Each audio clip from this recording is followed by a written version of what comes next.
ti začal zase vypadávat pravou pleci a křivit se ti zádí, jo? Tak tomu nedovol. Srovnej a vyklusej. A vyklusej. Tak a znova pojď na střední čáru a znova. Tak, ruce nahoře vpředu. A připrav a zastavit stát. Lepší takhle. Tak, a vyklusej a ještě jednou zkus zastavit normálně. Normálně už tentokrát, jo? Jenom ta ruka připravená, když bude potřeba, tak. Zase domáčknout holeň, jo? Stala tu levá vzadu, si to... Tak, ještě jednou vyklusej. Jede dopředu, pojď na pravou ruku. Tak, lehkej těla. Tak, fajn. Připravuješ přechod a až to budeš jít, zastavit tak.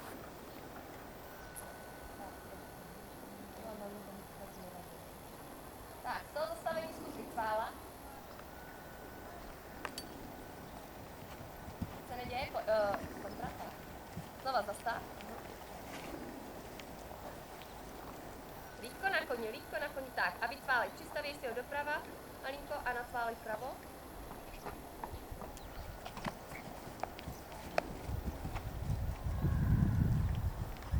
Zase malinko jemněji vlevo. Pojď dopředu, pojď malinko lepší dopředu.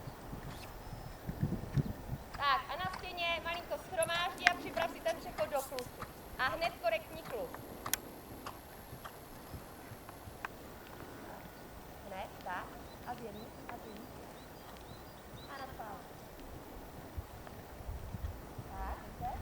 A zase připrav přechod do klusu a hned korektní klus. Zase ty ruce, zase ti s nima nesmí cuknout, jo? Když to měla na té kameře krásně vidět, jak ti s nima cuknu. Tak, znova vycválej.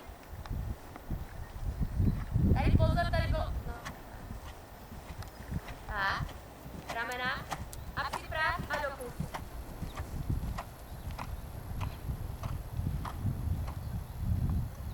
A ještě jednou. A zase připrav a do klusu. Tak.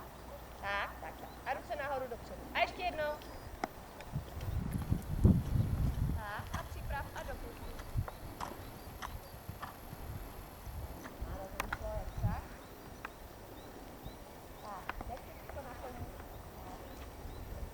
Krátká diagonála pojna. Takhle prima. Ano, takhle fajn. Tak, levá těž. A na té diagonále připrav, uvážlivě, přistaví vlevo na spalení.